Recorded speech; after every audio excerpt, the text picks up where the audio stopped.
Welcome everyone to the May meeting of the Berks County Amateur Astronomical Society, which is a mouthful. We stream and do a live meeting every second Thursday of the month.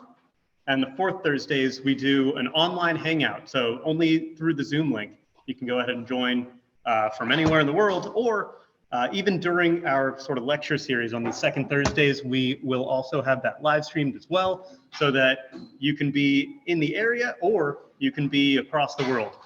We'll be able to connect and hold these meetings and share our love of space together. I'm sharing my love of space. I will babble about space as much as I can around the world. So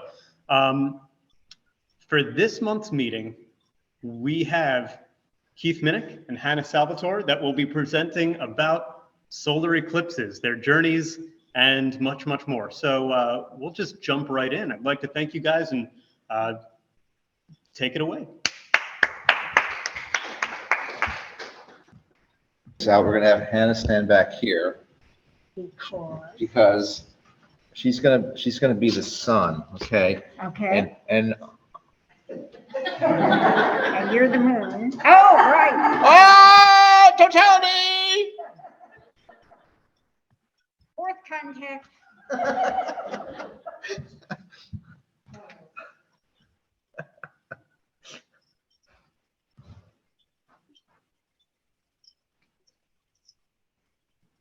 Did you notice my earrings? I did not notice them. Look at them. I noticed, they're beautiful. They're a total solar eclipse. I was gonna ask you when you stood here, like, what did they say? Beautiful. I got them at Jackson Hole. Did you really? Really? Mhm. Oh, wow, they're beautiful. Okay. Well, we're going to get started then. See how things go. This is unrehearsed. It's kind of like a stand-up comedy routine. And we're going to be talking about solar eclipses. Hannah had this in her presentation from about 10 years ago, and she said something that's very true. The most fantastic thing that either of us have ever seen is a total solar eclipse. And that's what we're going to be talking to you about. Hannah amazingly has seen 13. Well, 12. She's seen more than me. I've seen 12. I've experienced 13. December in Antarctica was a bit of a washout. But I work with penguins, so. And I've seen 4, and I'll put seen in quotation marks because you'll see the Antarctica wasn't much to see. Same Antarctica I'm talking about. Yeah. The thing with all these trips is when you decide where you're going or where the eclipse will be visible, there's always like a historical cloud cover prediction. And Antarctica, unfortunately, is 80 to 100% likelihood of clouds. So all of the trips, except on the continent, those trips were actually able to see the eclipse. The ship-based trips, no matter where the ships tried to go, most of the ships couldn't see the eclipse. But I'll show you a picture of the sister ship from our trip. But everybody that's ever seen a total solar eclipse thinks they're amazing. Hannah even just asked me up here, have I ever met somebody that saw a total solar eclipse and wasn't totally awed? And I never have. And I have not either. yeah. And Hannah said they wouldn't be your friend anymore. They would be bolts, in my opinion. So what we'll cover, we're going to talk about the types of solar eclipses, how often they happen, why they happen. Hannah has a slide about the early history of solar eclipses, and then we'll cover the stages of solar eclipses, quick slide about observing eclipses, and then look at the eclipses coming up in the next 6 years to hopefully get people thinking about where they might want to go. And totally time permitting, Hannah's going to talk about her experiences. I have pictures going back with the Antarctica one, if you can call them pictures, the one before that, which was from Chile, and then Jackson Hole and Kenya. I've actually given talks for the Kenya and the Jackson Hole eclipses in previous years. But in terms of the types of solar eclipses, there's basically three kinds. There's partial solar eclipses where the moon only partially covers the sun. There's total solar eclipses, which are the ones that really count and the ones that are amazing. I love the way in her presentation Hannah has that a partial eclipse is like going up in an airplane, like whoop-de-doo, as opposed to like going up to the International Space Station, or being outside the opera house and thinking that you saw an opera, as opposed to either being in the front row or up on the stage as they're singing. Very different experiences. The difference between 99% eclipsed and 100% eclipsed is the whole difference. I mean, it's the whole thing.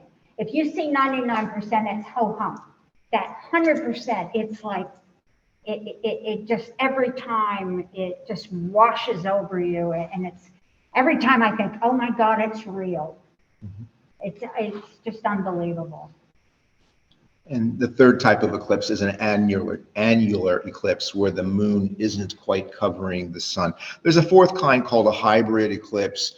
The Kenya eclipse a couple years ago was a hybrid. The eclipse in April of next year that Hannah's definitely going to see, and I'm still debating, that's also a hybrid, and we'll show you what that means. But it's roughly a third each, partial, total, and annular. I want to say a little thing about the annular. The annular would happen if the sun is closer to it. You know, we have an elliptical, what's that word? Around the sun. Orbit. Orbit. Yeah, I knew that word.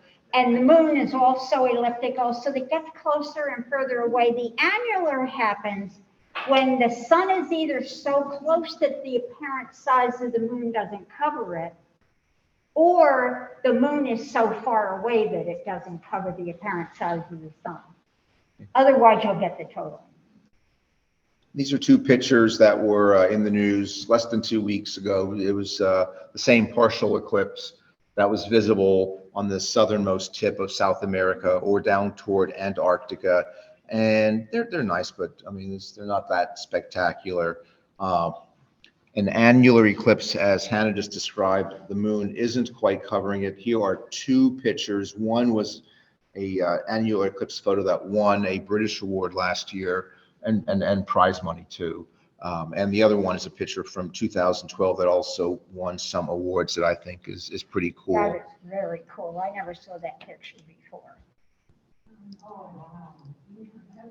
That's the one from 2012. The big thing about the total is it is the only time until recently, if you have special equipment, the only time you can see the corona of the sun.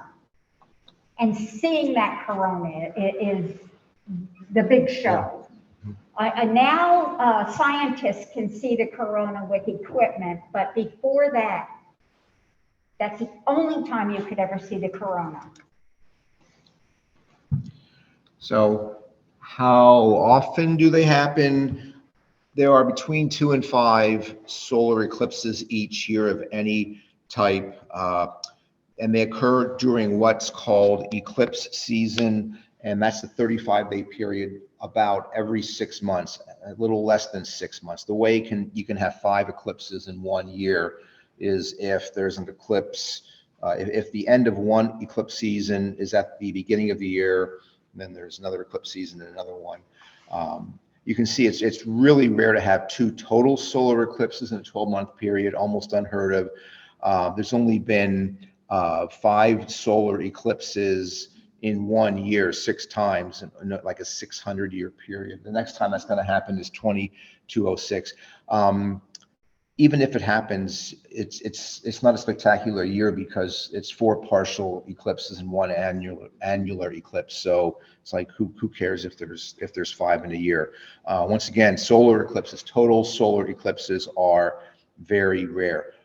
Pretty regularly, it's about every 18 months, somewhere on Earth, there is a total solar eclipse. In this century, there's a grand total of 68 total solar eclipses. And if you stand on any place on Earth, the likelihood of a total solar eclipse path of totality passing over overview, it occurs about once every, as you can see, 360 to 410 years. And in a little bit, I have a slide for where we're standing to show you how rare they are. Well, Hannah's already mentioned why do they happen. The size of the moon, the apparent size, is the same as about the apparent size of the sun. Even though the sun is 400 times further away than the moon, and it's 400 times larger than the moon. And as Hannah said, the orbits are elliptical, so the moon-Earth distance and the Sun-Earth distance isn't circular, it varies. The moon's apparent size varies by 6% as it goes around the Earth. In fact, the lunar eclipse this weekend, it's called a supermoon because the moon will be at closest to its perigee, so it'll appear larger because of that 6% variation. The Sun-Earth distance varies a little bit less, it's about 3%, but still it differs. And what Hannah was saying at the beginning is that if the moon is closer to us, it's more likely to cover up the sun. Likewise, if we are further from the sun, which occurs in the summer months, which the kids, when I give talks in middle school, have a hard time believing that we are closest to the sun the first week in January, and we're farthest from the sun in July, the first week of July. But if we're further from the sun appears 3% smaller and is easier for the moon to cover up. The most important factor is the distance of the moon from the Earth in terms of whether you're going to have an annular eclipse or a total solar eclipse. The other very important thing is, since the plane of the moon's orbit is tilted 5 degrees, whenever there's a new moon, we don't get a total solar eclipse because the moon is usually above or below the elliptical. And that's why there's that thing called the eclipse season in this next slide, where there's that 35-day period where I think it's 12 degrees total, 12 to 15 degrees, where the orbit of the moon has to be within that distance of the Earth-Sun plane. And there's a picture of that. And once again, why or what happens, this obviously isn't drawn anything to scale, but the moon passes between the Earth and the sun when they're all roughly in the same plane. And if the moon is very close, or 6% closer, then the shadow is large enough to cause a path of totality and a total solar eclipse. If the moon is farther from the Earth, the umbra, the shadow, won't quite reach the Earth. And standing on Earth looking toward the sun, you'll see that ring of fire or an annular eclipse. We mentioned a hybrid eclipse because the numbers are so close as far as whether the moon can or can't cover up the sun, if you want to think of it that way. When an eclipse starts, it's possible that the shadow doesn't quite reach the Earth and you see an annular eclipse. And then as the eclipse proceeds, you get to the point where the umbra falls on the Earth and creates totality. And then as the eclipse ends, you can return to the annular eclipse. And some of these are called symmetric hybrids or ATA hybrids. You can have an AT hybrid or a TA hybrid. It depends. Here's someone I added this slide because I think it's interesting. I called it extreme facts. And the maximum magnitude of any total solar eclipse. And let me define magnitude. When we talk about solar eclipses or eclipses in general, magnitude isn't apparent magnitude like looking at stars or planets and comparing brightnesses. Magnitudes for eclipses are defined as pretty much the ratio of the moon to the sun, or the sun to the moon. If the moon is super close, just by 6%, to the Earth, and the sun is as far away from the Earth as it can be, the maximum magnitude of any total solar eclipse ever is going to occur in a couple hundred years, in 2186. The reason that's important is if the moon covers up more of the sun, totality will last longer, right? So 7 minutes and 29 seconds is the longest eclipse ever during this 10,000 year period. Prior to that eclipse that will all have long died before, in 743 BC, there was an eclipse that was 7 minutes and 27 seconds. During this century, there is no eclipse that is greater than 7 minutes long. The 2027 eclipse from Egypt that I'll be standing by the pyramids, hopefully, I'm still alive, that's going to be 6 minutes and 23 seconds. So that's pretty darn good, but there's no eclipses in this century that exceed 7 minutes. And as that path of totality passes, if the moon is able to block more of the sun, the path will be wider. And 166 miles is the widest path width. It's thousands of miles long, but the width is 166 miles wide. Most eclipses are 60 to 100 miles wide, the path of totality. As far as that length of the totality, we always say, we being a bunch of people that I've traveled with, always say, they all last 15 seconds. Because they're just so amazing that they're over before you know it, no matter how long they are. And I know my favorite one for a long time was 26 seconds. And it was my favorite because it was at sunset. And you know, you can look at the sun at sunset without covering your eye. Well, we could look at the sun in partial, which you can never do without hurting your eyes, except at like sunset. And it was just so amazing looking at it, bare eye, partial. Don't ever do it. You know?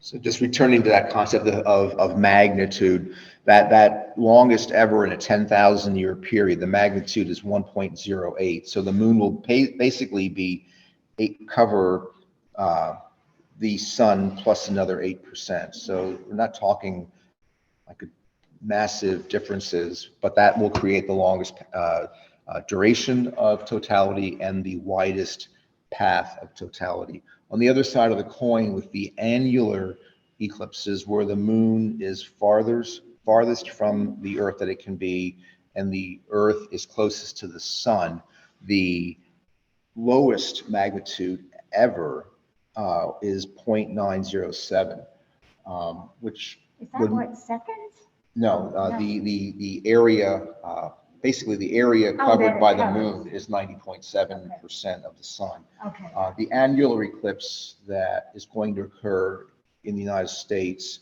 in October of next year will have a magnitude of 0.95. So there'll be a ring, and the moon will only cover about 95% of the sun. And as Hannah said, you have to have, if the sun's 95% covered by the moon, that's the threshold where you might see a change in brightness. If you hit 99%, the analogy is that it's kind of like dusk. It still is the sun's pretty darn bright. And even at 99% covered, you're hard pressed to say, oh wow, there's something up. It's not till you get that final 1% where things just change. I always wondered how people, before having sunglasses, having the special glasses, how did people even know there was an eclipse? Because you don't notice anything. Now, if you know what to look for, you'll find little crescents, and he has pictures of it. But if you're just going along your daily life, I want to know how people even detected that there was a partial eclipse. I think they hurt their eyes. right? I think they hurt their eyes, honestly. I think they looked and, Yeah, but even but if you yeah, look, even if you yeah, glance, still, you still don't see that it's Right. partially covered. right. Unless Yeah. it's at sunset or sunrise. Right. Or sunrise, when Yeah. you're looking through so much atmosphere that you really don't hurt your eyes. You don't stare. I don't mean we stared at it, you go just like that. But how did they know? There's a lot of history in solar eclipses. There's entire books written on it. These are some of the historical dates that Hannah presented with her talks in the past, when eclipses were first reported in China. You can see it's 2000 BC, basically. The corona was first seen 1300 BC, and they appear on clay tablets. They appear in writings and Shakespeare plays, and you can the oldest European record is from 421 BC. Well, in the United States, when have eclipses occurred? Well, by far the most famous one is the Great American Eclipse of 2017. More people saw that eclipse than any eclipse ever, because of the path across a busy populated country. If you think about the Earth being 70 or 73% water covered, there aren't a lot of people out on the water looking at these narrow paths of totality. Prior to that Great American Eclipse, you had to go all the way back to 1979 in the Pacific Northwest, and a little bit before that, 1970 in the southeastern. And I'll show you a map here in a moment where those were. But that's 1970, then 1979. Then we had to wait almost 40 years for the next total solar eclipse anywhere in our country, and it just happened to be across a lot of land. And the next Great American Eclipse that everyone's talking about is in about 2 years. It's April 8th, 2024, and that path of totality will go from Mexico up through Erie, Pennsylvania. I strongly suggest if you want to see an eclipse, don't go to Erie.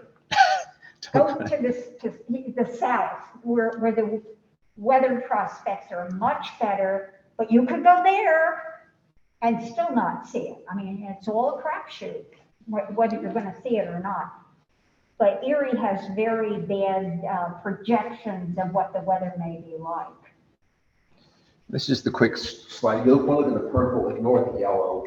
This was the 1970 eclipse. That was the 1979 eclipse there. And then if you look at the three American eclipses during the first 50 years of this century, we have the one from 2017 that started up in the Pacific Northwest. Came down, I think both of us were in Jackson Hole, Yeah. Wyoming.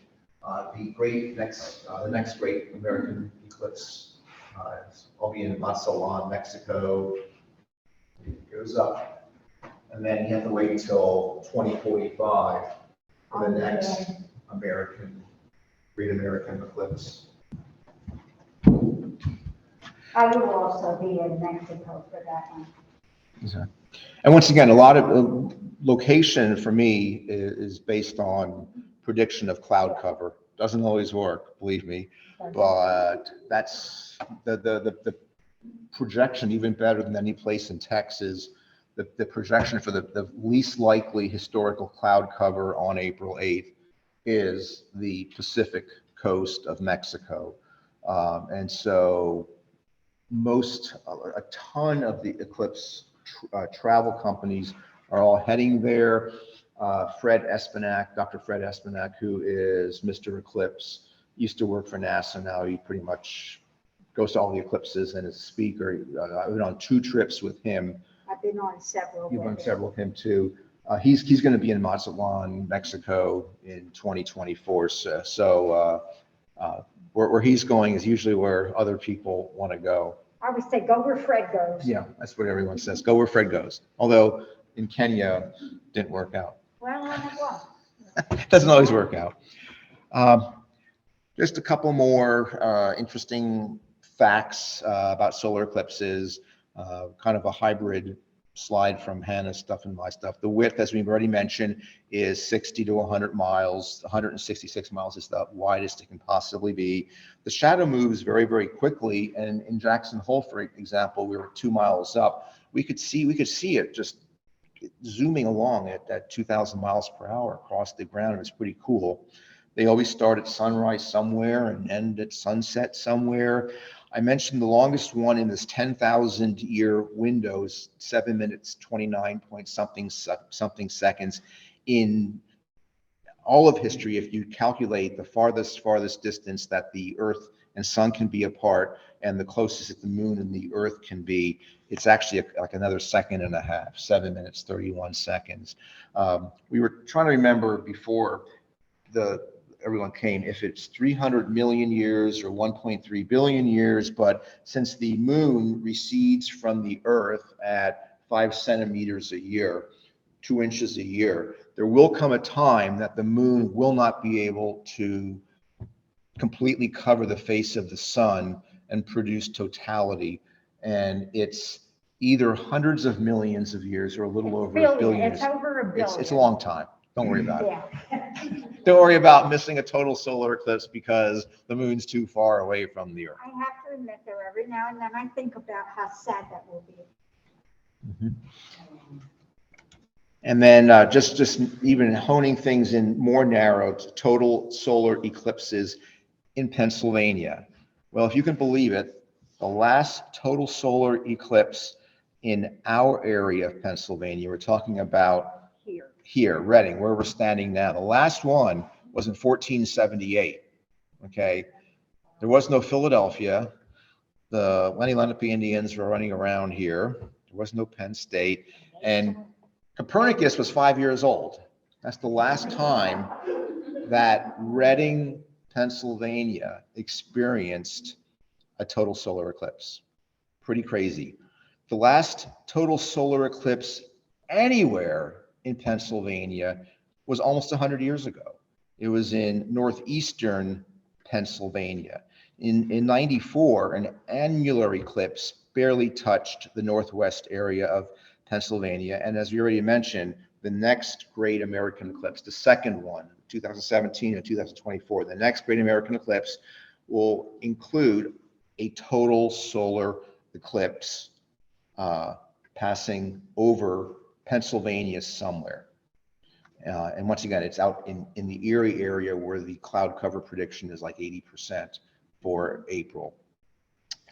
The next time Reading experiences totality won't occur for another 122 years. So if I want to stand here and wait for the next eclipse to come over Penn State Berks, is 122 years in the future. So what does that mean? It means that Reading is in a 666-year drought right now. Almost double the average. Almost double the average, yeah.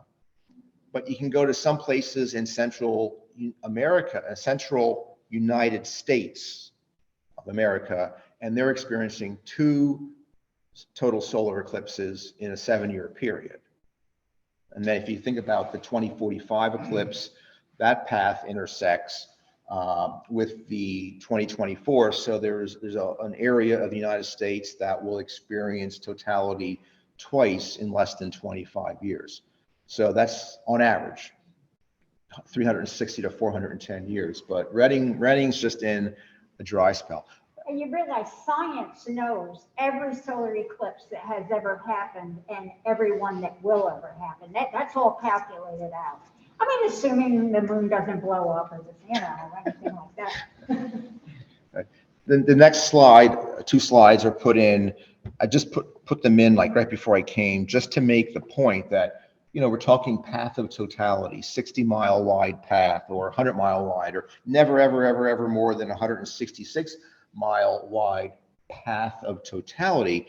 And that's totally different than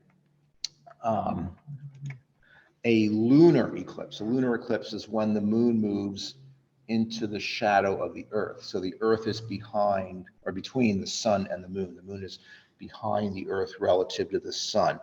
And I put this picture in for two reasons. One is that this Sunday night into Monday morning is a pretty grand lunar eclipse, if you can consider any lunar eclipse to be grand.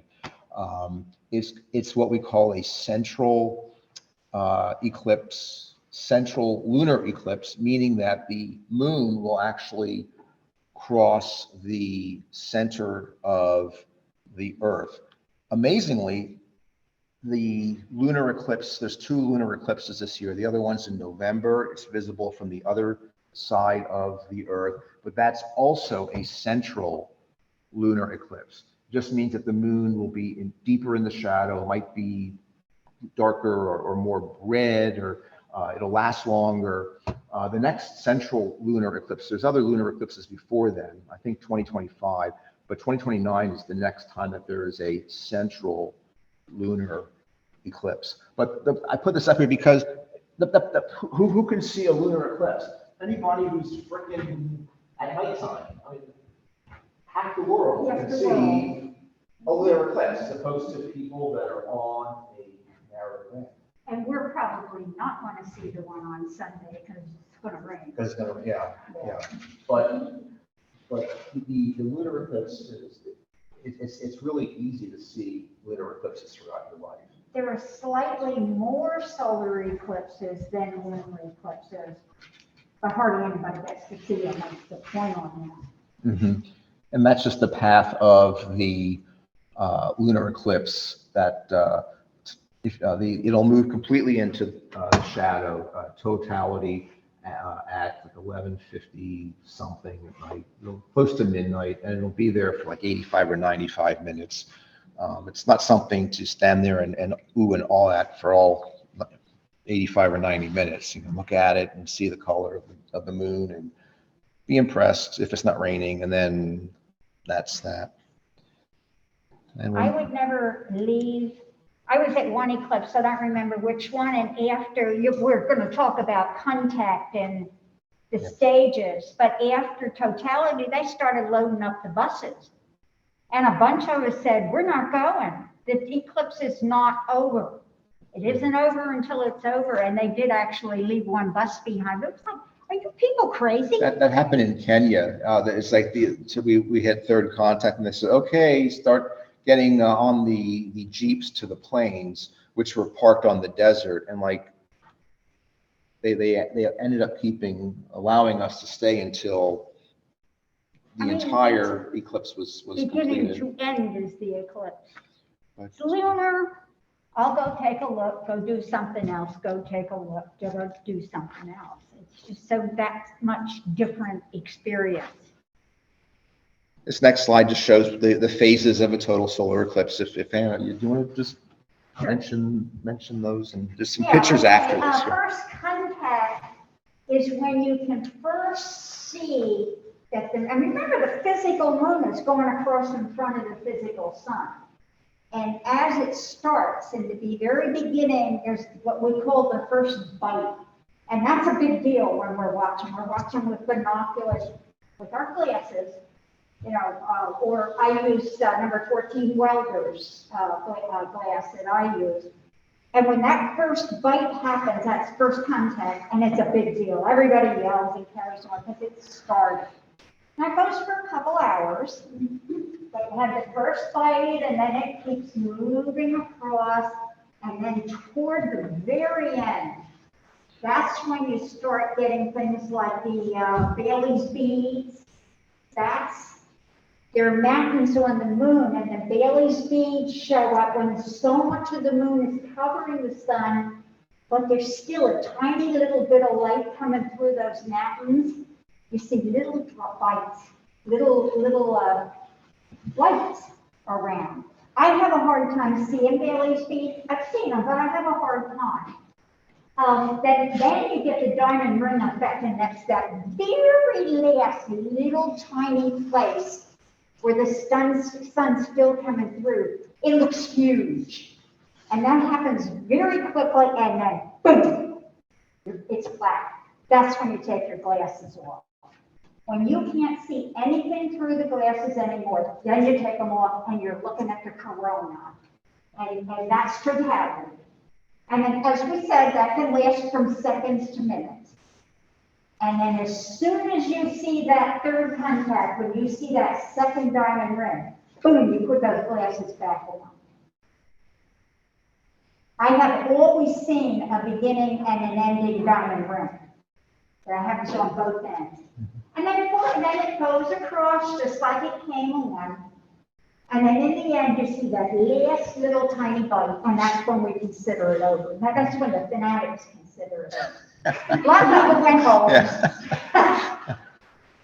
So it's the first contact, second contact when it goes total, third contact when it's no longer total, and then fourth contact when the moon is off on its journey. And there's those Bailey beads, the Yeah. sunlight shining through the moon's peaks and valleys. They're hard to see. Yeah, they so are hard to see. Diamond ring is a big deal. Sometimes there is no diamond ring.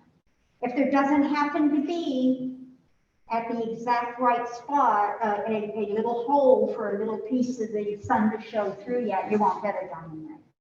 But I've always seen them. And that is the corona. And that's, to me, that's it. I mean, you see that corona, it's like magic. And that, of course, is the sun's outer atmosphere beyond the chromosphere, and you really can't see it except with a total solar eclipse or with the a new equipment that was chronograph, just invented not too long ago. Yeah, 1800s. We had an astrophysicist on one of our trips. It was the first time she ever saw the corona. Wow. That had not been invented yet. That was on one of our early trips. Wow. And these are prominences that happen all the time on the sun, but you can actually see them during a total solar eclipse. You need binoculars. One thing, we're talking about this, but it's only the size of a pea in the sky. When you're looking at that eclipse, it's the size of a pea. So try to see prominences and the size of a pea. You need binoculars or a telescope. then the second diamond ring that Hannah said that I think I've seen the diamond rings with all of them. Well, one of the, I think it was the Tahiti eclipse, somebody said, look at that prominence. I said, it's the diamond ring, which means it's over. And that's just a summary slide. And, when we're watching or observing total solar eclipses, it isn't just first, second, third, and fourth contact. The darkening of the sky is cool. Listening to animal sounds that kind of disappear during totality. Plants can close up. There's a very noticeable temperature drop. And there's also these things called shadow bands that you can see. I don't know if it's an atmospheric effect. Moving. I've seen them from Jackson Hole. And there's always, when the sky gets dark, you can see planets or prominent stars that normally you won't be able to see in the daytime. But a lot of the astronomy eclipse experts say, don't waste your time. You can see the stars any clear night. Don't bother with Look at Mercury, though. You want to see Mercury because Mercury isn't usually visible. Yeah. And during the most total solar eclipses, you do see Mercury. All right, we'll talk about a couple of upcoming total solar eclipses for the next 5 minutes or so. The next one is in April of next year. It's a hybrid eclipse, totality 1 minute, 16 seconds. As Hannah said, it seems like 15 seconds always. And you can see the path. It touches the tippity mile or two of northwestern Australia. And Hannah's going to be on a ship. No, I'm on land. Oh, you're on that land? Yeah, then the ship goes out. Yeah, I hate ships. I'm not a water person. For Antarctica and the Galapagos Islands, I had to get on a ship. I'm about half and half. I just don't do ships very well. I like them. Hannah loves them. She loves cruises. I like cruises. I'll be vomiting everywhere. And I don't get seasick. This last one, the weather was, I mean, it was rough and I was loving it. And everybody else I'm getting sick here, man. But the eclipse trips are a lot, most of them are ship-based. That little tip of Australia is going to have people wall to wall. It's going to be insane. Some of the eclipse trips go up to East Timor, which is here. This is, the cloud cover forecast here is 40%, East Timor is 70%, and if you're up on Papua New Guinea, it's 80%. I don't know. I don't know if I'm going because I'll likely be in Australia at the end of this year. So I don't know if I'm going to Australia, come back, and I go back to Australia. My wife loves Papua New Guinea, which is over here, and so she's trying to find a trip that goes over to the Indonesian half of New Guinea, but it's 80%, and they're bird watching up here, but 80% clouds there, and it's East Timor 70% chance of clouds. So I don't know if that is or is not going to happen for me. It's going to happen for Hannah. For sure. Yeah, we're going to be there a couple of weeks. I mean, we're taking a train trip from the west to the east, and then we're going up and driving on the Great Barrier Reef. So the other thing is, when you go to these eclipses, if you get weather now, it's not like you're going someplace with nothing interesting. Yeah, there's plenty. I mean, I got to walk with penguins. I didn't see the eclipse, but I got to walk with penguins. I mean, I wouldn't go that far if there weren't something else. Because I'm cheap. all these trips, so totality, 1 minute, 2 minute, 4 minute, but they're 2 week long trips. So a good way. They don't have to be. They don't have to be. Have those little short. I wouldn't. Some of the Australian trips, it's 5 days. Yeah. In the outback, but it's like, do I want to travel around the world to spend 5 days and then come home? So that's a toughie. Here's the Great American Eclipse #2, April 8th, 2024. The other, it's great, not because it's just the Great American Eclipse, but look at the duration, 4 minutes and 28 seconds. That's nice duration. 15 seconds. It seems like. But you can see the path, and I mentioned cloud cover, definitely least in Mexico. Texas is not super cloudy, but the numbers I could get were worse than I thought. And then by the time you get up to Erie, good luck. But on all these trips, some of them were, the chance of clouds was less than 1%. I didn't see it. But in neighboring Uganda, where the chance of clouds was 80%, they had perfect weather. So it's just numbers. It's like playing the lottery, and it's luck of the draws, right? Another eclipse that 2026 is the next one after the Great American Eclipse. It's going to be it's coming down Greenland, Iceland into Spain. Sunset is into the Mediterranean there. I don't know which town, but I'll be on the northern coast of Spain. Once again, cloud cover. It's a place I haven't been, and my wife's sister and her husband are moving to Spain in that area, up in the Santander area. So I likely will be in Spain. Iceland, Greenland, 70 to 80% chance of clouds. I was trying to get to Iceland. I was supposed to go September 1st this year, and the trip was just canceled. And they were trying to bully me into leaving a week early or a week later. And when you work at the hospital and you got to sign for vacation a year in advance, that doesn't work. It's like, oh yeah, I'll just change my vacation. Maybe when I'm retired I can do that, but not right now. I'll go to Iceland when they stop killing whales. And this is just a closer up of the trail, where it goes through Greenland, Iceland, and then down across Spain. The most amazing, incredible total solar eclipse of the entire 21st century, August 2nd, 2027. Totality, 6 minutes, 23 seconds. Totally amazing. That's maybe a little bit hard to see, so I'll put the alternate picture map up here showing the path of totality. Those it just happens also by the pyramids. The greatest duration is right there. And I already have my deposit on that trip for 2027. I don't yet. I have two Yeah. deposits, so in Australia next year and Mexico 24, but I don't have any other deposits on right now. Yeah. So looking ahead even further, here is a map showing the total solar eclipses over North America in the 21st century. Pretty much already saw that. The next time we're going to have one is in August of 2045. I'll be dead. I'll be 85 if I'm still alive or dead.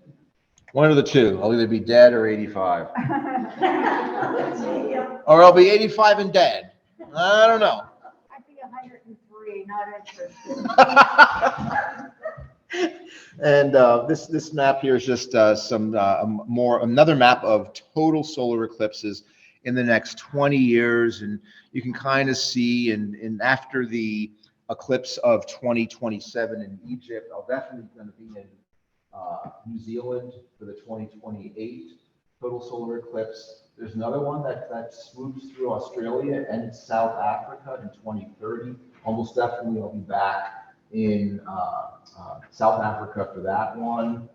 And you can just see the paths of the other total solar eclipses. Another one across Africa in 34, across Asia in 2035. I pretty much look two ahead. I don't look any further than two ahead.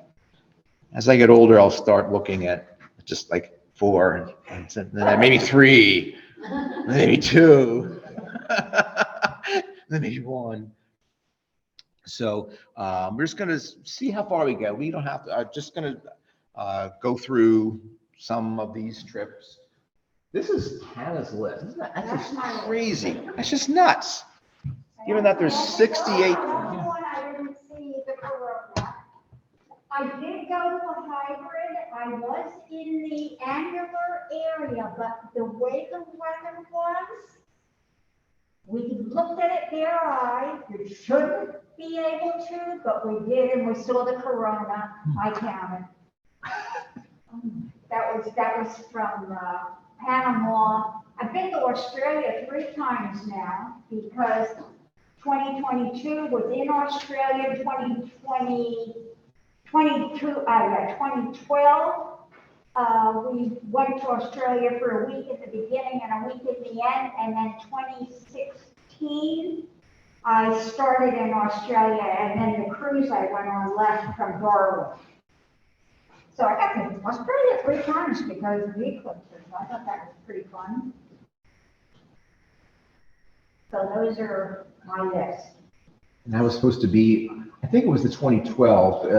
I was supposed to be in Australia for a total solar eclipse, and I got a pretty nasty right eye injury doing martial arts and had to scrub that trip. I think that's the year, but it was the northeastern Australia that. They were all amazing. Those trips were all just worth every penny. Here is the eclipse that Hannah saw. Like every time she went on a freaking trip, she saw something. Exactly, that's one. That's amazing. I saw a couple seconds between 3rd and 4th contact. We were sitting in the room talking, and somebody yelled, "Look at the back of the ship!" And we were at the back. We saw a couple seconds of partial. Yeah, so the trip the first one that Hannah really didn't see anything, and I didn't see anything either, was the eclipse that was a couple of months ago. That was over Antarctica and the South Sea, which is now officially a sea, as per, it's now officially South Sea. The trip, the trip itself was amazing. Over the continent, totality was 1 minute 54 seconds. But as you swung up, that was like 40 grand, by the way, to do that. I didn't. Oh yeah, the land base, and it sold out so damn fast that I didn't have a shot to do that. That was cool. The nice thing about being on a ship in Antarctica is it's 29 degrees because that's the water temperature. And so everyone's like, "Oh, you're freezing your ass off." It's like, no, because it's warm.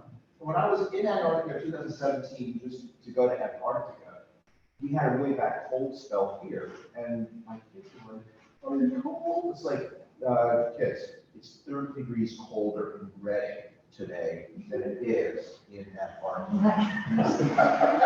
But as the path of totality went up, so by the time you got up between where the yellow ends, that's between South Georgia Island and the Falkland Islands, totality was like 15 seconds. Now, Hannah was on an eclipse trip. They went to see an eclipse. I went on the National Geographic's maiden voyage of the second of their identical twin sister cutting edge ships, the Endurance and the Resolution. The Resolution, the ship I was on, live streamed the total solar eclipse. Bad move. Here it is. This is actually. I felt worse seeing what I wasn't seeing. This was the maiden voyage. This is where they threw the ship. We were walking on fast ice, which is the ice that freezes over the water in Antarctica. It's called fast ice. The ship crashed into it. They had from the bridge, they had the champagne on the long rope. They dropped it and miraculously landed right inside of the rectangle before National Geographic. We walked around, we had champagne, we toasted. This is an amazing ship. We were on a 24-day trip. We saw emperor penguins, saw 8 species of penguins. The penguins are just too cool. This is my second time there in 7 years, or in 5 years, I should say. Emperor penguins, just glaciers. Now I'm jealous. Just some of the wildlife is just totally crazy. This the scenery. Penguin colonies of 500,000, over 1 million. King penguins, elephant seals. The trip was amazing. National Geographic knows how to do nature trips. The thing that really pissed me off about the trip is they subtitled it Total Solar Eclipse Trip. There wasn't anybody on the ship that knew anything about total solar eclipses, and they really didn't care about them. We had 3 lectures every day, amazing lectures about wildlife. Nobody ever mentioned eclipses. I asked a couple of times, are we really going to see the eclipse? Oh, yeah. I was really upset at myself because I had a PowerPoint solar eclipse trip. Because I'd been on a ship before, and I knew the format. I knew how things went. And I knew that people sometimes just would give their own talks. And I thought, surely they're going to have a total, an astronomer on board or someone that gives a crap about the eclipse. And then I was happy at least that the 2 of the nature guides live streamed across the world National Geographic TV stations showing of the eclipse. Unfortunately, 80% chance of clouds. Here is, everyone's out on deck. Where's the eclipse? Where's the eclipse? It's 5 in the morning. Where is it? Where is it? Where is it? Where is it? Where is it? Where's the eclipse? Where's the eclipse? Where's the eclipse? And then, guys, it just happened. We just had 10 seconds of totality. We're like, where? It's like, okay, let's do this slow motion replay. Guys, it just got a little darker. Oh, that's right again. You missed totality. It's right again. And everyone's like, what do you mean? And I said, it's 15 seconds of totality. Now, I mentioned they were live broadcasting to the world the eclipse from our ship, the Resolution.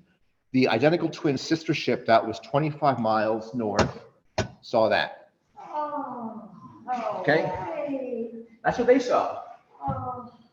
And we had these 2 people that, like an ESPN reporters, one guy's name would say, hey, Dave, this cloud cover's getting kind of thick here in our ship. And I think we're going to see anything today. like, you know, the camera, you could barely see the guys with their microphone, and they didn't have a microphone, and they had the cameraman there. But meanwhile, on the other ship, these are pictures from the other frickin' ship. Okay. All right, other ship, the Endurance. So you can see how close it is to the water. It's kind of cool. But, you know, we just saw light, you know, kind of lightish clouds, and then it got a little dark, and then it got light, and nobody could believe it. But that's luck of the draw. The ships were going to stay together. The Endurance said, you know, we're just going to go a little bit north because this cloud cover sucks. Now the cloud cover broke just in time. They had mostly clouds. Cloud cover broke, and just like for 10 minutes, they saw this, and then the clouds moved back in. I have seen that happen several times. In China, right before totality, it was clouded, completely clouded over. But there was a little bit of sun you could see, like down the ways, and people started running to it. And I thought, you know what, I'm not going to get there. And at the last second, it opened up. And then it closed right back up again after totality. But that I've seen more than once. It's the change in the temperature. It's crazy. It's crazy how quickly it just changes. And I don't know if we'll get to a review of the first one I went to, but it's insane how the weather, in a place where the weather is unchanged throughout the whole year, how messed up the changes in temperature affect things. The only slides I haven't shown to the club was the trip in 2019 to Vicuña, Chile, for a total solar eclipse. This was from the pre-trip over on Easter Island. I was supposed to do that. That's Fred Espenak, Mr. Eclipse, PhD for NASA, he's a ratchety guy. When he turns into like Dr. Jekyll, Mr. Hyde on the day of totality, and he tells people, don't come near me on the day of totality, or like, I'll kill you. So people, but before that, ask him any question. When the totality's over, or later on that day, ask him any question. We visited La Silla Observatory, which is the European Southern Observatory. Got a really cool tour of this facility. The very, very first slide that I showed was totality from the European Southern Observatory. Just my son hanging out there. He went with me on that trip. And that's actually the view from where that first slide's totality was. I'm just trying to get to the eclipse. That's us set up for the eclipse. And it was in the town called Vicuña. There's Fred Espenak, and he sets up crime scene. He sets up crime scene tape in Kenya. In here, it's like, don't get close to me. Everybody else was set up here. Fred's area was over by a red building up there, and you weren't allowed to go. There was one guy that had tens of thousands of dollars of equipment. He wanted to set up his camera equipment in Fred's crime scene area, and they got into a really nasty fight. It's like, you get away from here, this is my area. And he's like, but I'm not gonna, because he's concerned that people are gonna knock over stuff and everything, because Fred Espenak sets up about a dozen different telescopes. And I'm not a great photographer, and I focus more on the eclipse, but I do have my camera set up. I have things programmed in, and I have that cable so I can watch the eclipse and just, click 3 different exposures. One time during totality, cell phone, click, that's it. You can, hold up your fingers or look through leaves, or do all kinds of things and see. This was an interesting. You see the crescent. The crescents. They just poked holes. The lady just poked holes in the shape of a llama in Chile, and you can see how it projects. You can see the little crescents, or maybe you can't. And meanwhile, 200 feet away was Fred and some of his cameras. And you couldn't even look at him funny on the day of the eclipse. You had to Let's take a quick picture. If you have a tree also, the leaves, when you can see through the leaves, that will be the impressive.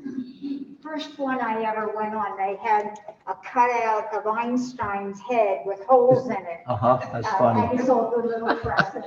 Oh my gosh. So there's a diamond ring, and then these are my pictures in totality with the corona, and I'm just kind of zooming through these. You can Size of see a pea. size of a pea. That's what you're looking at. Well, the moon's the size of a pea too. When you see that great big moon, go like this. Just It's half the a degree. size of a pea. It's an optical illusion. And just more pictures from Chile. My first eclipse, all the way through the eclipse, we were in Aruba and, a bunch of islands and Caracas and all. And I kept saying, oh, if we don't see the eclipse, it's okay. This is so great. I woke up that morning, sucked in. I looked at my husband and said, it is not okay. But luckily, the captain wanted to see it as much as we did. They found a hole. And in Tahiti, well, 5 days south of Tahiti, 2019, 18 or 19, I guess that was. 19 when I was in Chile. Yeah. A minute before totality, I would have bet $100 we weren't going to see it. And they went flying toward, they could see the sun on the water, Oh, okay. and they just went for it, and we saw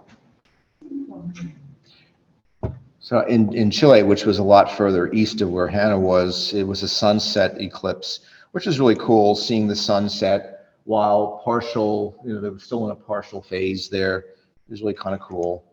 Where I was, it was like here in the sky. That's the difference, is the Yeah. distance. Yeah, I was a lot further east. Then, of course, everyone drinks champagne after. We always got Corona beer. That was in Kenya. Yeah. They gave us eclipse gum to chew, and Corona beer to drink. And I'll tell you, we needed it. Chewing gum. Eclipse. Orbit chewing gum? There was also Orbit. We got that on Yeah. another trip. Yeah. And these are some of the professional pictures from, and I'm just going to scroll through some of the hole eclipse, as they called it, the Jackson Hole 2017, the first of the two Great American Eclipses. I went on a sky and telescope led trip on that one. We went on a cable car to over 10,000 feet, and everybody set up. And once again, my camera is just a plain old run-of-the-mill camera with a solar filter. Is that your picture? Yeah, that was me. That? These are my pictures, yeah. Wow. These are all my pictures. So you had a telescope. No, this is a camera. This is a 75 400 lens. Yeah. But that's my picture of that's my son taking a picture of me with his cell phone looking up at totality. It was cool because you look around and it's pretty much sunset all the way around from 10,500 feet. It was really cool. And even up there, you have to drink afterward. Unfortunately, my son started drinking about 4 hours before the eclipse. I don't know. I missed the whole thing. You kind of missed the whole thing. Wow, look at that. That's how high up we were. And then the annular hybrid total solar eclipse, the 2013, which went over Africa. I mentioned that we were in Kenya, where the cloud cover was predicted to be less than 1%. Neighboring Uganda with its rainforest. There were trips there to see the gorillas and the eclipse, and everyone said, yeah, they're just going to see the gorillas. They'll never see an eclipse. They did. We were way up on Lake Turkana near the Ethiopian border, which is just purely desert. Kyle, who is every sky telescope edition, he's like something. He's the nicest human being in the world. He was the leader of that trip. We were out in the desert. Here it's 2:58 p.m. The planes took us there. They just landed on the dirt. There was no runway. These little putt-putt type planes. And I had the times there just to show how conditions look. That also was a sunset eclipse. We're looking toward the west, and it's like, there's some clouds, but they're going to disappear. And who's there with his crime scene tape? Dr. Fred Espinac. Don't come near me, or you're dead. And we're all. Doesn't sound particularly charming. His wife spent the whole trip just like apologizing for the grumpy old man named Fred. We're all set up here. We looked over our shoulder. It's 3:32 now p.m. We see this thing. It's like, what the hell is that in the desert?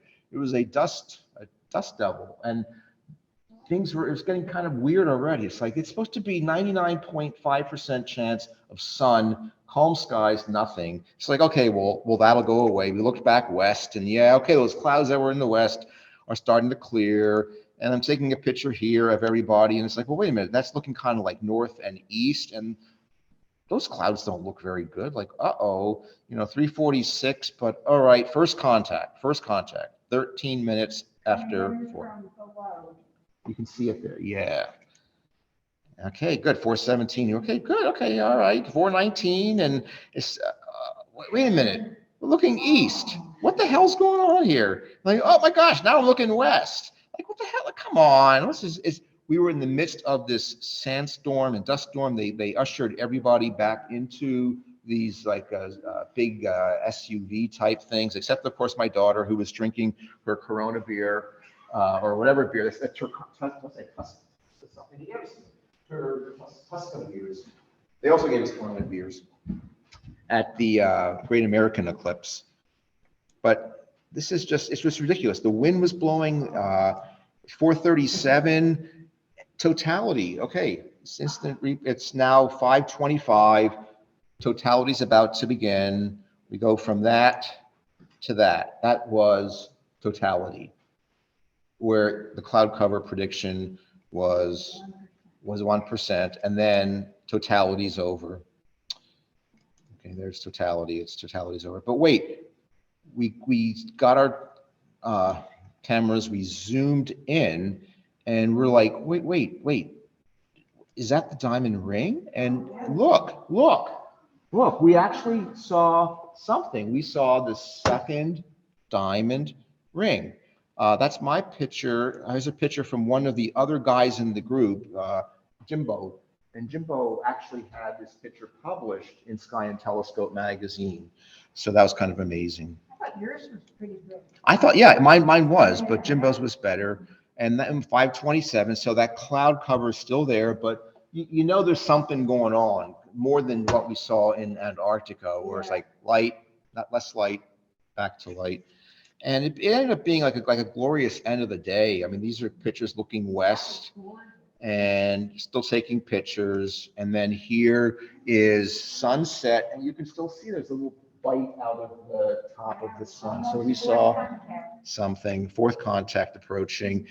When all that crazy shit dust storm started, there was a subgroup of people that had secretly paid one of the pilots to take them up in the plane before flight was banned because of this wind speed. They got up there, they took this picture. That's what was above our heads, above Lake Turkana. And that picture ended up in Sky and Telescope magazine too. Meanwhile, back in Nairobi, they saw more than what was predicted. They had a really high chance of clouds too. Here's another picture from Samburu National Park. And once again, with all these eclipses, the path of totality is very narrow, but as you fan out on both sides of the path, there's degrees of partial eclipses. Here's New York City. This is what New York City saw. They had a partial eclipse. And this is from Norfolk, Virginia. And I had to end a quote from Grumpy Fred Espinac. He said, if you're outside the path of totality eclipse, if there's any way you can get into the path of totality for the eclipse, do it. Take the day off. Take the kids out of school. This is a once-in-a-lifetime opportunity for most people to see this eclipse. And it's one of the grandest sights in all of nature. It's something you'll always remember and you'll pass stories of it on to your grandchildren. I think, was it you had it in your notes, you wrote that only 1 in 10,000 people on Earth have That was seen before this. before the Great American Yeah, before the Eclipse. Great American. Yeah. And so it's Yeah. higher than that, but think about it. Everyone and their mother's seen a lunar eclipse. It's like really nothing spectacular, but total solar eclipse, because of that narrow path, because there's only 68 of them this century, it's really, really rare. So that's kind of, any other experiences that you can think of? There were hundreds. I mean, Hundreds. It's just. Yeah. The bottom line is it's nice to go on the trips, because once again, you're not flying halfway around the world to watch 2 minutes of totality. You're spending days on safari in Kenya, 2 weeks on safari in Kenya, 8 species of penguins, the Falkland Islands, which I thought were like just where the Argentinians and the British played war in the 1980s. That place is spectacular. South Georgia Island, Ernest Shackleton's buried there. You drink whiskey over his grave and dump the whiskey on the grave. Just amazing, amazing things on all these trips. And the cherry on the Sunday is just totality. I would be willing to pay the amount just for totality. But it's better that you have all that other stuff if you see totality. Yeah. Yeah. Antarctica, South Georgia, and Falklands was really, really, really great. In the evaluation that you fill out afterward, I said I was disappointed that, not that we didn't see totality per se, but the fact that nobody on the ship seemed to care or talked about it. It was like, yeah, we're going to be in the path of totality, and it was the northernmost place where we could see a few seconds. I have an ugly story. My first eclipse, they left all of the employees watch the eclipse. If they didn't have any customers, some bozo woman was playing the slots. And he could not go to Oh my watch it. gosh. I had thrown her over. I couldn't believe it. That poor guy couldn't see it because some woman wanted to play the slots instead. But there's just so many stories. And I've been to Egypt, I've been to China, Australia 3 times, Tahiti twice. Fiji was in there. The cruise left from Fiji. Fiji's out there, by the way. I'm not impressed with Fiji. Not only I went diving, snorkeling I went, and not only did they not tell us not to stand on the coral, they were standing on the coral. Yeah, I know. There's some bad things in there. Any questions? Yeah, well, first of all,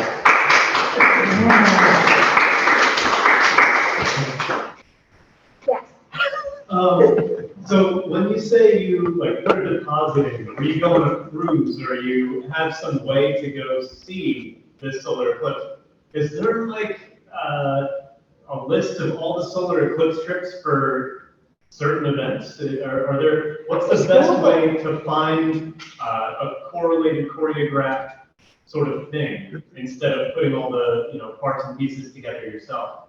I would always go on a trip, Well, and you Jackson Hole, that's the only one I Yeah. went on my own. And even that, well beyond the Sky and Telescope.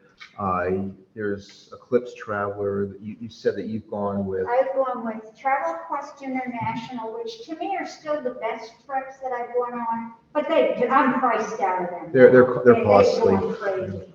I've been on 4 with them. Astral Trails is who I Trails went is with in one. December, and I'm going with to Australia. Who did I say that I'm going with? Ring of Fire. Ring of Fire, yeah. I went to Tahiti, and I'm going to Mexico with Ring of Fire. I look at the trips, I see what looks best. How do you find them? Google. Google. Google. Hey, once you get on their mailing list, get on their mailing list. Ask them a question. I still get them from Wilderness Travel because Travel Quest International and Wilderness Travel always go together. Well, Wilderness Travel isn't exactly an eclipse company, so they do them in conjunction with Travel Quest. Who's the third one? I wish I had a brain. No, there's a whole lot, and I can't even keep them all straight. Oh yeah, there's tons of them. And each company offers like 8 different trips, you know, with the extensions and the pre-trips and the post-trips. I think I'm going with a new one for Egypt, a classic tour. I think it's the name of the company. I paid them money. I should know the name of it, but I have it written down somewhere. But that's the first time I'm going with them. They've been doing astronomy trips since the 1970s. Equipment. So, do you have any recommendations on solar filters? Whether it's for cameras, telescopes, or even just sunglasses? Well, I use the number 14 welder's glass. I got that here in Reading at a welder's place. I take that with me. I did have one picture I should have sent. At China, a guy had made a mask that was like a dragon with the eclipse glasses. He gave it to me in every trip. Oh my gosh! Wow. Every trip I take that and I at least at some point put it on. You need binoculars. You have to take binoculars. I would not take a telescope, but that's me. Yeah. And if you're using the binoculars, even though you have your glasses on, you should have filters on the binoculars. Correct, because right. something damaged your binoculars. Well, I put let's see, you put I hold the glass, well, there's 14. I've been trying to binoculars. Oh. I just get the screw-on filters from Thousand Oaks I Optical. probably would have done that. Yeah, and once again, for these trips, there's so many people taking pictures. Yeah, it's nice. I mean, my pictures are okay. They bring back really good memories. I think they're very good. But I mean, I am not that great with photography. I don't spend a lot of time on it. And everyone that talks to you about eclipses says, don't, you know, some people, it's like they spend the whole totality like fumbling with their cameras, and then it's like, oh, it's over. And you got to look around. You got to look around and look at the horizon. You got to like just feel how cold it's getting. You got to. You need to experience. You have to experience it. Don't worry about it. My happy medium is I have it set up. I aim it. I'm not even checking if it's good. I'm just standing there pushing that cable, and I'm not even looking if I'm getting a picture of my big toe or of the eclipse, because it's just like, this is just so amazing. Just looking at that eclipse and how people 1,000 years ago must have like shit in their pants Oh when my they saw God, that can you happen. imagine, what did they think? Yeah, but I'm not that nobody ever, there is no evidence that anybody has ever gone blind from looking at the sun, because you can't. You know, look at it, you're gonna go like that. People like that. You People know, have damaged their nobody- eyes, but Yeah. You wanna have You're just protection. not gonna do it because it hurts. you know. I guess somebody who doesn't feel pain. Yeah, people really, I don't, even on all these trips, I don't see people with telescopes ever. Maybe a nice I camera. do, but. Really? Yeah, Really? yeah, well, I don't take telescopes, but. And the ship-based ones, it's like, what's the sense Yeah, of why having bother? a telescope? But I do appreciate it that they have the telescopes, because they're like astronomy people. They want you to see what they're seeing. You know, but they'll set it up and invite people over to look. Hopefully with all the right builders. Yeah. Yeah. Any other questions? Any questions from online? I don't know if they can hear you, microphones with you, but any questions from online? Are they still there? They're in bed. They're asleep. Yeah, I think my phone died up there just in the past minute. Oh, really? Okay. So that may be true, but yeah, that's the only microphone there. So, let me just unmute. Is there a website that tells you the historical percentage of cloud cover in a location? There must be, Yeah, there has to be NASA.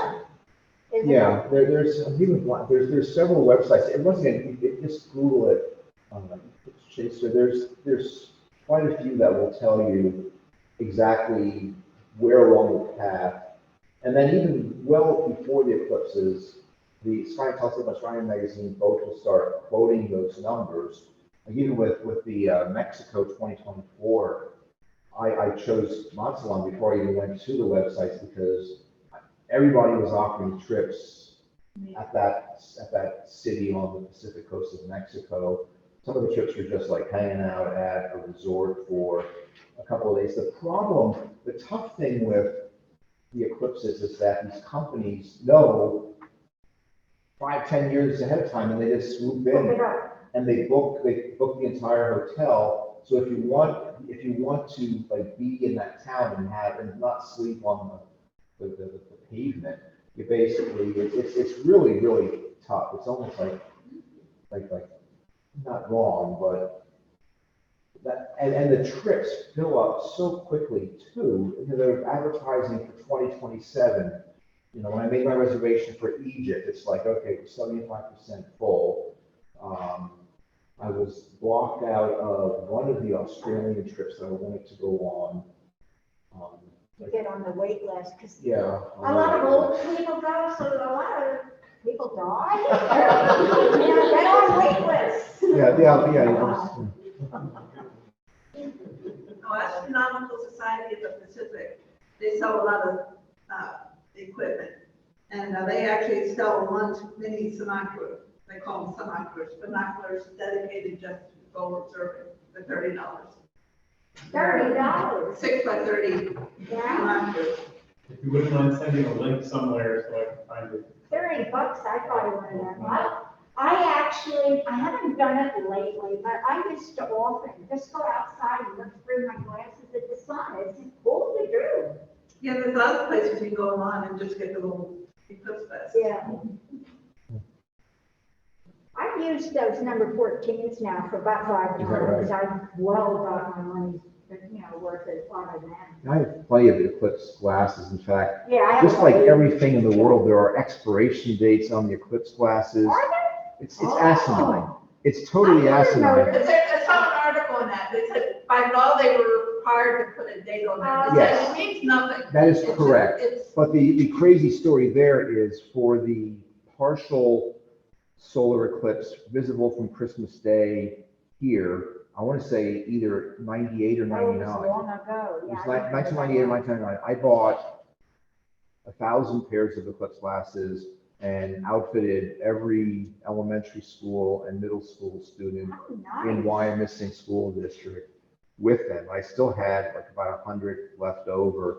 And so for fast forward almost 20 years, the Great American Eclipse of 2017, I took them to work. And I said, hey guys, for all of you that are driving down to North Carolina, a lot of them are south, here, take them with you. And people in my profession are so anal. They're like, we can't use these, they expired in 2015. It's like, if they had a big hole in the middle, then I want to use them. They're like intact. It's like, but there's an expiration. It's like, oh my.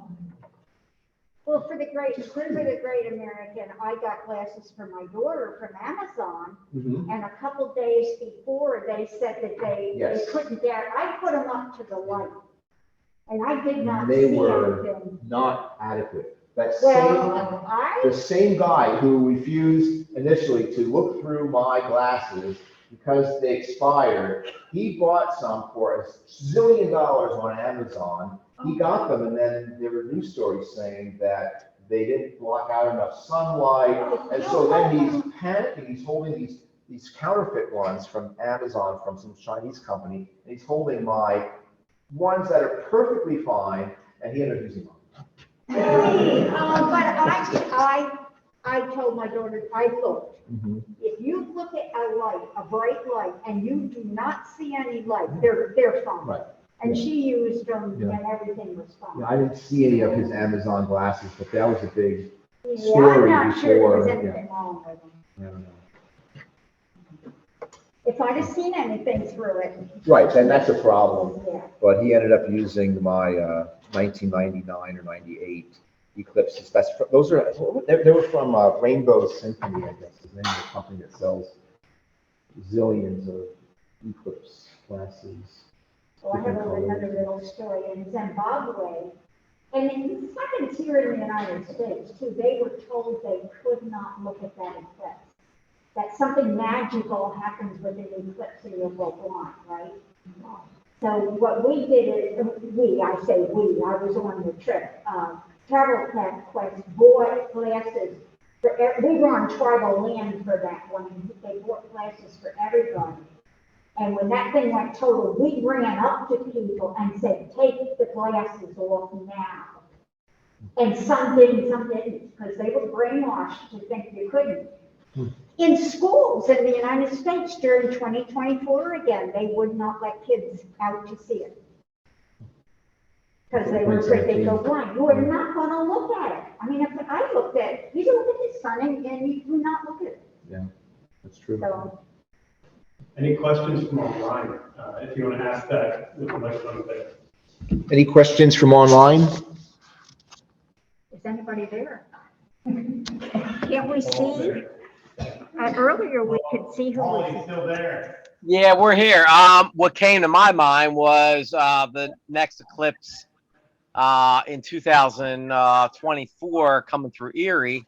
So me and Sandra are already talking about making plans of going up there. We understand the cloud cover, and I think you said it's going to happen in April. Yes.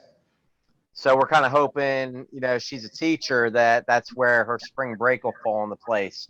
I lived in Albion for about 4 years, and I understand the cloud cover because I got so tired of hearing cloud effect rain, or lake effect, rain, snow, clouds, everything. So, but it was a great presentation. I really appreciate it. Thanks. Good. Hope there's no clouds in Erie. Well, it's God's will, right? They might see it and we might They not. might. Hey, Uganda, 80% chance, and they had a great view, and Yeah. I didn't see it.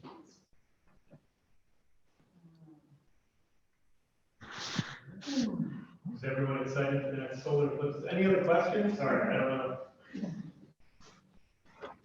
Anybody want to chat about eclipses? I'll do it anytime. I remember that one we had, but some years ago now, on Christmas Day, the partial I remember that well. So I was at my brother's, and my nephews were young men, and I took index cards and I punched holes in them. Yeah. And they were just amazed. Yeah.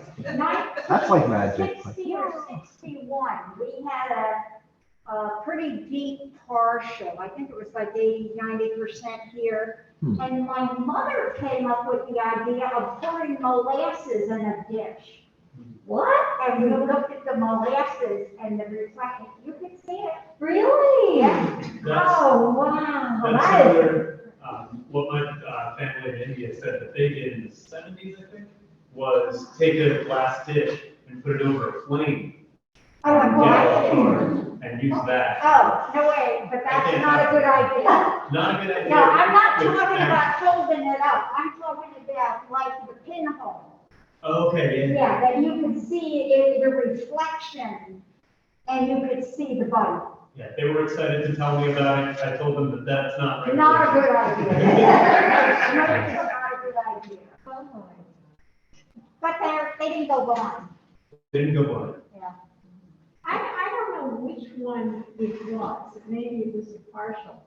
But I remember one time, I don't know if I was running for school council or, school board, but I was at the polls and I came home for lunch and I had a big maple tree out front. And the ground was just covered with these little eclipses. Oh. The kitchen color is good too. Yep. Yeah. This is beautiful. But, and I don't even know that there was anybody said anything about it. Like I came home and I saw all these little eclipses all over the ground and I would never notice them. If I had been you, I don't notice them. I still wonder how did people know that there were partials going on. Yeah, there's very little. You don't hear much ahead of time, like, this lunar eclipse this weekend. Like the day before, the day after, you'll hear something, there's not much information ahead of time. And if people could get excited about this, it would be a lot more fun than some of the other news we get. Yeah. There are apps, by the way, that tell you what the eclipse is. Yeah. Well, hopefully we don't have too many clouds this weekend. Yeah, well, the forecast is raining for Yeah, some it's not days. good. It's like up to 25% chance rain every day leading up through Monday. Yeah. Yeah. Which means that there's a little bit of a chance that it won't. So Well, I'll take it. that's true. Yeah. I definitely whichever the one the pessimist is. Yeah. Half full, half empty. Anything else we want to ask or share about eclipses before we wrap? I know we're a little over, but we started a little late. Sorry. Well, I'm glad you started a little late. I was exhausted from work and I came home and I got on automatic pilot and ended up at the museum. And then I thought, oh, no, it's not here. Well, I delayed the meeting for you. That was very good. All right, so I'm going to stop the recording here.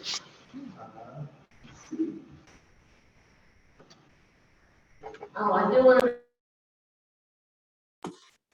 New members. She was a member of our beach house a long time.